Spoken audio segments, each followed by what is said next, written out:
Welcome to the एडीआरई अड्डा। यहाँ पर आज हम लोग डिस्कस करने जा रहे हैं आपका कल आसाम पुलिस के एग्जाम के इम्पोर्टेंट आसाम जीके क्वेश्चंस जो आपके एग्जाम में कल आ सकते हैं। देखिए, आसाम जीके एक ऐसा क्वेश्चन है जो रिसेंट में देखा जा रहा है जिसका वेटेज आपका ज्यादा हो रहा है। जैसे आप एडीआरई एग्जाम देखें तो 30% से ज्यादा वेटेज आपका आसाम जीके का है इन दैट एग्जाम। तो आसाम जीके ऑलरेडी हमेशा से एक इम्पॉर्टेंट पोर्शन रहा है आपके एग्जामिनेशंस में। तो कल का जो एग्जाम है उसमें कौन कौन से आपके इम्पॉर्टेंट क्वेश्चंस आ सकते हैं और उसको हम देखते हैं, या फिर एक आप रिवीजन के तौर पे भी इसको देख सकते हैं। हम बहुत ज्यादा इसको डिस्कस करके आपका टाइम नहीं लेंगे क्योंकि अब चूंकि एग्जाम ही है तो बहुत ज्यादा आपको अपना उसमें टाइम नहीं लगाना है। तो एक बार बस क्विक गो थ्रू करेंगे सारे क्वेश्चंस का। अब इसमें देखिए, आगे बढ़ने से पहले मैं एक चीज आपको बताना चाहूंगा कि जैसे एडीआरई अड्डा फैमिली है जो मेन काम कर रही है कि आपका Assam GK, Assam current affairs, जिसके रिलेटेड जो क्वेश्चंस प्रैक्टिस है उसकी आपको किसी भी तरह से कमी ना हो, आपको भर भर के क्वेश्चंस कराए जाएं। क्योंकि जितने भी आप एग्जाम्स देंगे, आप कितना भी पढ़ाई कर लें, अल्टीमेटली जब आपका क्वेश्चंस प्रैक्टिस मजबूत नहीं होगा तब तक आप उस एग्जाम को बहुत इफेक्टिवली अटेम्प्ट नहीं कर सकते। तो ये हमारा टेलीग्राम ग्रुप और व्हाट्सएप ग्रुप है जहां पर डेली बेसिस पे हम लोग आपका different types of genres of questions की एमसीक्यू प्रैक्टिस करा रहे हैं ताकि आपके एग्जाम्स की जो प्रिपरेशन है वो मजबूत हो सके। एमसीक्यू के साथ साथ हमारा आसाम ट्रिब्यून का एनालिसिस है और उसके अलावा और भी जो इम्पोर्टेंट सेक्शंस है, इम्पोर्टेंट स्टडी मटेरियल्स हैं, वो भी आपको यहाँ पर मिल जाएंगे। तो अगर आप भी ज्वाइन करना चाहते हैं एडीआरई अड्डा फैमिली तो गिवन क्यूआर कोड को स्कैन कर सकते हैं, या फिर आपका टेलीग्राम और व्हाट्सएप का ग्रुप का जो लिंक है वो आपको डिस्क्रिप्शन में भी मिल जाएगा, वहां से भी आप ज्वाइन कर सकते हैं। तो स्टार्ट करते हैं। जैसे सर आज का पहला क्वेश्चन है, the question is foxtail orchid is adopted as the 20th state flower of Assam on. तो हम सबको पता है sir foxtail orchid state flower है, बट वो कब अडॉप्ट हुआ था? इसमें आपका सर 4 ऑप्शन है। पहला ऑप्शन है आपका 4 मार्च, सेकेंड ऑप्शन इज 4 अप्रैल, ठीक है। आपका थर्ड ऑप्शन इसमें आ जाएगा 16 अप्रैल, और अगर हम यहाँ पर आपका फोर्थ ऑप्शन की बात करेंगे तो फोर्थ ऑप्शन इज 7 मार्च। तो आपको बताना है इन 4 ऑप्शन में से करेक्ट आंसर कौन सा। क्वेश्चन आपने देख लिया, अब हम लोग आंसर की बात करते हैं। तो करेक्ट आंसर इज 4 अप्रैल 2003। उम्मीद है ये क्वेश्चन आप लोग सही कर पाए होंगे। फिर बढ़ते हैं सर नेक्स्ट क्वेश्चन की तरफ। नेक्स्ट क्वेश्चन क्या है आपका, Hollong is recognised as the state tree of Assam on, ठीक है। जैसे आपका फॉक्सटेल ऑर्चिड का क्वेश्चन बना, इसी तरह से आपका ये जो स्टेट ट्री है उस पे भी क्वेश्चन बन सकता है कि ये एज ए स्टेट ट्री कब रिकॉग्नाइज हुआ। तो इसमें भी आपको 4 ऑप्शन है, 4 अप्रैल, 4 मई, 8 अप्रैल, 15 अगस्त, ठीक है। और 4 डेट्स हैं 2003, 2 एंड 5। तो इसमें से सबसे पहले आपको डेट एटलीस्ट याद होनी चाहिए, ताकि डेट याद हो तो भी आप ऑप्शंस एलिमिनेट कर सकते हैं। तो इसमें अगर हम करेक्ट आंसर की बात करेंगे तो इट इज 4 अप्रैल 2003। कब हुआ है सर आपका? 4 अप्रैल 2003 को। नेक्स्ट क्वेश्चन पे आगे बढ़ते हैं। ये तो सच्चाई से रिलेटेड क्वेश्चन है। Tea is declared as a state drink of Assam on. तो 4 ऑप्शन है, करेक्ट आंसर बताना है, ठीक है। करेक्ट आंसर की हम बात करें तो इट इज नवंबर 23, 2011। ऑलराइट, आगे बढ़ते हैं सर अगले क्वेश्चन की तरफ। अगला क्वेश्चन है the state aquatic animal of Assam is, ठीक है। The state aquatic animal of Assam is, correct answer की बात करें तो गैंगेज रिवर डॉल्फिन, ठीक है, जो आपका ब्रह्मपुत्रा में आपको देखने को मिल जाती है, ठीक है। Next is the total geographical area of Assam is. देखिए, ये इस तरह के जो फैक्चुअल क्वेश्चंस है इसमें कई बार हम लोग मिस्टेक कर सकते हैं, क्योंकि देखो कितनी क्लोज वैल्यूज हैं। अगर अप्रोक्सीमेटली ये भी याद है कि 78,000 समथिंग कुछ है, तब भी इन ऑप्शंस में आप फंस सकते हैं, ठीक है। तो इसमें अगर हम करेक्ट आंसर की बात करें तो इट इज 78,438 स्क्वायर किलोमीटर। चलिए फिर नेक्स्ट क्वेश्चन की तरफ आते हैं। Assam shares it's international boundary with how many countries. अब देखिए, आसाम की ज्योग्राफी से रिलेटेड ये क्वेश्चन है, ठीक है। इसमें हमने कोशिश करी है आपका आसाम की ज्योग्राफी, हिस्ट्री, पॉलिटी, हर एक वेराइटी को हम टच कर सके, ठीक है। तो अगर हम बात करें तो कितने कंट्रीज के साथ ये शेयर करता है, तो करेक्ट आंसर इज 2 कंट्रीज। अब आप यहाँ पर आसाम का मैप देख सकते हैं और मैप देखने के बाद आप खुद हमें कमेंट सेक्शन में बताइए वो 2 कंट्रीज कौन कौन सी है, इजीली आप इसमें से देख सकते हैं। ठीक है, चलिए सर आगे बढ़ते हैं अगले क्वेश्चन की तरफ। Assam shares is maximum inter state boundary with which state. ठीक है, ये भी आसाम ज्योग्राफी का क्वेश्चन है। करेक्ट आंसर की बात करें तो इट इज मेघालय। सबसे ज्यादा जो आसाम है वो अपनी बाउंड्री किससे शेयर करता है, मेघालय से। अब इस पे एक क्वेश्चन ये भी बन सकता है अगर डिटेल में जाएगा कि कितना किलोमीटर स्ट्रेच है। ठीक है, तो अगर आपको पता है तो उसको कमेंट सेक्शन में जरूर मेंशन करिए। आगे आते हैं सर नेक्स्ट क्वेश्चन की तरफ। The Kanai Barasi rock inscription near Manikarneswar temple was written is. तो ये आपका हिस्ट्री का क्वेश्चन है आसाम के। तो करेक्ट आंसर की बात करें इट इज आसामीज लैंग्वेज। किस लैंग्वेज में है sir, Assamese language. Moving to the next question. The Nagshankar temple is believed to be built by. Nagshankar temple किसने बनवाया है, तो करेक्ट आंसर इज नाराशंकर। ठीक है, correct answer is Narashankar. Next question पे आते हैं। Who was the monarch of Burma at the time of Yandabo treaty. देखिए यंदाबू ट्रीटी काफी इंपॉर्टेंट हो जाता है अपना आसाम हिस्ट्री में, उसी से रिलेटेड 2 क्वेश्चंस हमने रखे हैं। Who was the monarch at that time, तो करेक्ट आंसर इज बागीदो। ठीक है, करेक्ट आंसर इज बागीदो। आगे बढ़ते हैं सर अगले क्वेश्चन की तरफ। Next question is who among the following signed the treaty of Yandabo on behalf of the East India Company. थोड़ा सा डिटेल में अगर जाएगा तो वो इस तरह का सवाल बना सकता है कि किसने साइन किया था। ठीक है, तो correct answer is major general Archibald Campbell. ठीक है, मतलब कैंपबेल वर्ड याद रखना, उसमें आपका काम बन जाएगा। नेक्स्ट आते हैं सर अगले क्वेश्चन की तरफ।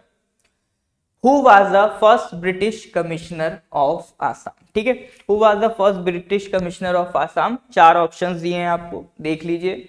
आते हैं सर आंसर की तरफ। Correct answer is David Scott. ठीक है, करेक्ट आंसर क्या है आपका, डेविड स्कॉट। आगे आते हैं सर नेक्स्ट क्वेश्चन की तरफ। Next question is when was the first rebellion in Assam against the British rule held. ठीक है, तो ये भी सर आपका आसाम हिस्ट्री का क्वेश्चन है। इसका करेक्ट आंसर क्या होगा, 4 ऑप्शन दिए 1812, 1828, 1836, 1882। करेक्ट आंसर की सर अगर हम बात करें तो इट इज क्या है, 1828। ठीक है, तो ये अभी तक हम लोग से कितने क्वेश्चंस कर चुके हैं, 13 क्वेश्चंस कर चुके हैं। आई होप यहाँ पर आपको आइडिया लग रहा होगा कि हाँ आपका जो आसाम जीके है वो किस लेवल तक प्रिपेयर है। अगर नहीं भी बन रहे हैं तो भी कोई टेंशन नहीं करना है, एटलीस्ट इतना करके चले जाना है। ठीक है, क्योंकि ऐसी कोई गारंटी नहीं है कि यही सवाल आने वाले हैं। ये मैं बस इसलिए करा रहा हूं ताकि आपको थोड़ा सा आइडिया लग जाए, इन केस अगर आपने बहुत ज्यादा डिटेल में नहीं करा है और अगर आपने अच्छे से पढ़ाई करी है तो ये आपका यहाँ पर रिवीजन हो जाए। तो हर एक सूरत में आपके क्वेश्चंस प्रैक्टिस आपको हेल्प करेंगे। Next question is sir the first known king of the Varman dynasty was. 4 option है, बाल वर्मन, गणपति वर्मन, कल्याण वर्मन, पुष्य वर्मन। तो who was the first known king of Varman dynasty, तो सर इसका जो करेक्ट आंसर इज पुष्य वर्मन। ठीक है, मैं देखिए बहुत ज्यादा डिटेल में नहीं जा रहा हूं क्योंकि अब डिटेल में जाने का टाइम नहीं है हमारा, हमें बस एक बार क्वेश्चंस को गो थ्रू करना है। Next question is which one of the following is the earliest epigraphic source discovered in Assam. Which one of the following is the earliest epigraphic source discovered in Assam. ठीक है, तो एपिग्राफिक सोर्स अर्लीस्ट अगर हम बात करें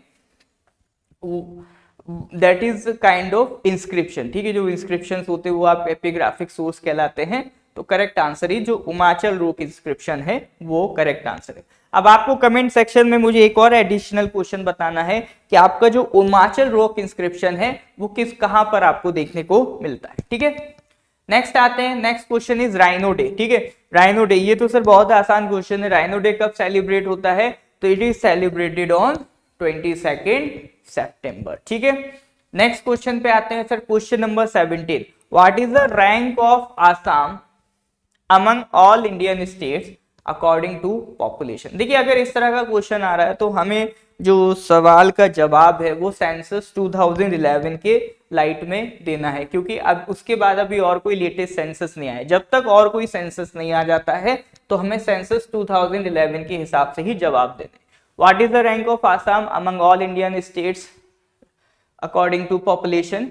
तो करेक्ट आंसर इज 15। ठीक है सर, करेक्ट आंसर आपका क्या होगा यहाँ पर 15 होगा। मूव करते हैं सर अगले क्वेश्चन की तरफ। How much land of Assam has been occupied by forest? तो चार ऑप्शन दिए हैं, करेक्ट आंसर बताना है। तो कितना लैंड ऑक्यूपाइड है आसाम का? It is 34.21%। ठीक है, 34.21%, more than the national average. हमारे देश का टारगेट है कि सर हमें अपने देश का एटलीस्ट 1/3 पोर्शन फॉरेस्ट कवर करना है। ठीक है, और अपने आसाम में ऑलरेडी 1/3 से ज्यादा है। चलिए नेक्स्ट क्वेश्चन पे आते हैं sir. In which year was Assam separated from the Bengal presidency and its status upgraded to a chief commissioner's province? ठीक है, चार ऑप्शन दिए 71, 72, 73, 74। ठीक है, तो पहले आसाम किसके अंडर आता था? हम सबको पता है सर, बंगाल प्रेसिडेंसी के अंदर आता था। ठीक है, तो करेक्ट आंसर इज 1874। ठीक है, next question is how many districts in Assam had before the independence in 1947? आजादी से पहले आसाम में कितने डिस्ट्रिक्ट थे? तो करेक्ट आंसर इज योर 13। ठीक है, तो करेक्ट आंसर आपका क्या होगा? 13 होगा। Next question number 21, when was the Assam legislative assembly form? चार ऑप्शन है 35, 36, 37, 45। अगर आपको ईयर भी पता है तो आराम से आप बता दोगे, क्योंकि डेट सेम ही रखी है। ठीक है, 7 अप्रैल। ठीक है, तो पहली लेजिस्लेटिव असेंबली कब बनी थी? इट इज 7 अप्रैल 1937। ठीक है, तो correct answer is 7 April 1937। Next आते हैं सर, आई होप यहां तक चीजें आपके जा रही होंगी माइंड में कि किस तरह के सवाल आप और प्रैक्टिस कर सकते हैं इन केस अगर मिस हुआ है तो। Next question is Charaideo was made the capital of Ahoms by Sukaphaa in the year? चार ऑप्शन है 20, 12, 15, 12, 20, 12, 53, 12, 40। तो करेक्ट आंसर इज क्या दिख रहा है? 1253। ठीक है, शराइदियो अभी न्यूज में भी रहा है, लास्ट ईयर भी न्यूज में रहा है, तो ये टॉपिक इंपॉर्टेंट है। इससे रिलेटेड जितनी भी आपके पास करंट अफेयर्स में चीजें हैं अच्छे से करके चले जाएंगे। ठीक है, नेक्स्ट आ जाओ sir, question number 23, the independent state of Pratapgarh modern day Patharkandi was established by? चार ऑप्शन है मलिक प्रताप राजा, पूरा राजा, हुसैन शाह, जोगेश्वर सिंघा। तो बताइए सर इसका करेक्ट आंसर क्या होगा? देखिए आप कमेंट में भी मेंशन करते जाइए आंसर, वीडियो को पॉज करिए, कमेंट में मेंशन करिए, ताकि और लंबे टाइम तक आप आंसर को रिटेन कर पाए। तो correct answer is Malik Pratap Raja. ठीक है, आई होप यहां तक चीजें बेहतरीन जा रही होंगी। मूव करते हैं अगले क्वेश्चन की तरफ। Question number 24, the Brahmaputra river is a significant factor in Assam's economy? बिल्कुल सर, हम मानते हैं आसाम की इकोनॉमी में ब्रह्मपुत्र रिवर का एक बड़ा रोल है। सवाल उस पे नहीं है, सवाल है ये है कि सर क्या रोल है आसाम की इकोनॉमी में ब्रह्मपुत्र का? चार ऑप्शन है, इरिगेशन का सोर्स, ट्रांसपोर्टेशन का रूट, हाइड्रो पावर जनरेशन, या ऑल ऑफ दिस। तो ये आसाम इकोनॉमी का आपका क्वेश्चन है, तो इसका करेक्ट आंसर अगर हम बात करें तो it is all of this. ठीक है, तो ये सारा आपका रोल प्ले करता है, ये सारे फैक्टर्स हैं आपका जो ब्रह्मपुत्र हमें देती है for the welfare of Assam economy. ठीक है, चलिए सर तो बात कर लेते हैं सर आज के लास्ट इस 25 क्वेश्चन की। ये जो पूरा आपका डिस्कशन है इसको हम दो पार्ट्स में कर रहे हैं, पार्ट 1 पार्ट 2।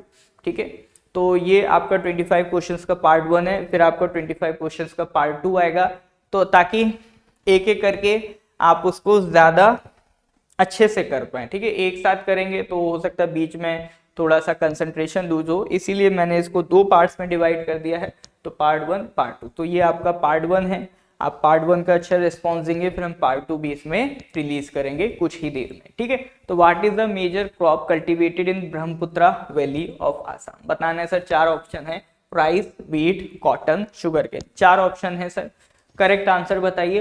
तो करेक्ट आंसर इज राइस। ठीक है, तो ये हो गए सर आपके 25 क्वेश्चंस। बाकी अगर आप चाहते हैं इसी तरह से आपका एक कंटिन्यूअस एमसीक्यू प्रैक्टिस चलता रहे, जहां पर आपको डेली बेसिस पे आपका आसाम स्पेसिफिक, आसाम के साथ साथ अदर जो सब्जेक्ट्स हैं उनका क्वेश्चंस प्रैक्टिस अगर आपको डेली बेसिस पे करना है, क्योंकि आप ये हमेशा याद रखिए, आप कितना भी सब्जेक्ट पढ़ लीजिए, जब तक आपका क्वेश्चंस प्रैक्टिस मजबूत नहीं होगा तब तक आपका सिलेक्शन के चांसेस थोड़े से डाउन में रहेंगे। तो questions practice is the most important thing. आपको कहीं से भी क्वेश्चन मिलने हैं, आपको पकड़ लेना है, छोड़ना नहीं है, ठीक है। तो अगर आप भी आसाम की क्वेश्चंस प्रैक्टिस के लिए ADRE अड्डा फैमिली के साथ जुड़ना चाहते हैं तो कमेंट सेक्शन में हमारे टेलीग्राम ग्रुप का, व्हाट्सएप ग्रुप का लिंक है, उनको ज्वाइन करिए। वहां पर हम आपको डेली बेसिस पे क्वेश्चंस प्रैक्टिस करा रहे हैं। तो इस वीडियो में इतना ही, मिलते हैं सर पार्ट 2 में। Thank you very much, have a nice